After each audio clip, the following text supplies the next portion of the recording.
এগুলো হচ্ছে টাকি মাছের পোনা। এক চাচা পাতিল নিয়ে আসলো, তাকে আমরা ডাকলাম, সে আমাদের কাছে আসলো এবং এই পাতিলের মধ্যে ছিল টাকি মাছের পোনা। পোনাগুলো যদিও অনেক ছোট ছিল, তারপরেও যেহেতু সে নিয়ে আসছে, আমরা তখন জিজ্ঞাসা করলাম এই পোনাগুলোর দাম কত, কত টাকায় সে বিক্রি করবে। চাচা 200 টাকা দাম চাইলো। তো আমরা আরও কয়েকজন লোক দেখলো, দেখার পরে সে বলল না, 200 টাকা দাম হয় না এটার। সবাই বলল 100 টাকা হলেই ঠিক আছে, কারণ পোনাগুলো ছিল ছোট ছোট। তো আমি চাচাকে আবার জিজ্ঞাসা করলাম, চাচা আপনি এটার দাম কত রাখবেন?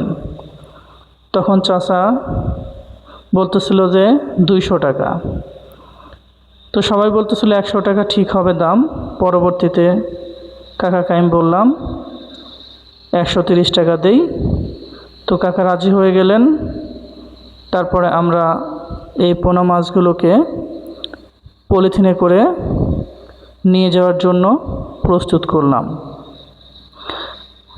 তারপরে দেখুন এই পোনা মাছগুলো পলিথিনে তোলার পরে কি অবস্থা। এই যে দেখতে পাচ্ছেন, পোনাগুলো একটু ছোট ছোট। তারপরে অনেক দিন পরে যেহেতু পেয়েছি, এই কারণে আমরা এটা নিলাম। এবং নেওয়ার পরে এটা পরিষ্কার করাটা অনেক ঝামেলা ছিল, যেহেতু অনেক ময়লা ছিল এটাতে। সেগুলো পরিষ্কার করে রেডি করা হলো রান্না করার জন্য। এরপরে পেঁয়াজ এবং কাঁচামরিচ কেটে সেগুলোকে একসাথে মশলা দিয়ে মাখিয়ে রান্না তুলে দেওয়া হলো।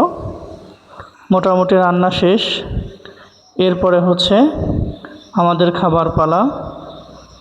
গরম ভাত দিয়ে এই টাকি মাছের ভুনা খেতে অনেক ভারী মজা।